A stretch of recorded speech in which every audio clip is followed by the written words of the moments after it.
பாருங்க நாங்கள் விறகடுப்பு சமைக்கிறோம். என்னதா அது? என்னது இது? இது வேகுது. பர்னர். ஏய்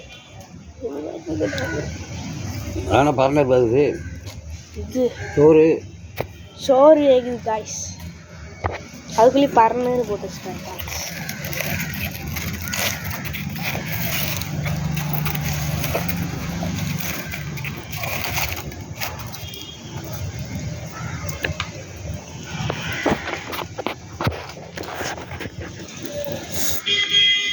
சிலிண்டர் காய போச்சு.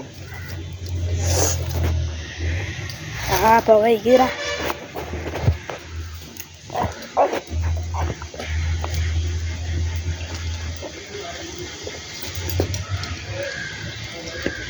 ஓகே கேஷ், இந்த வீடியோ இதோட முடிஞ்சு. அடுத்து என்ன போடுறேன் பாருங்க. இதோட முடிஞ்சு.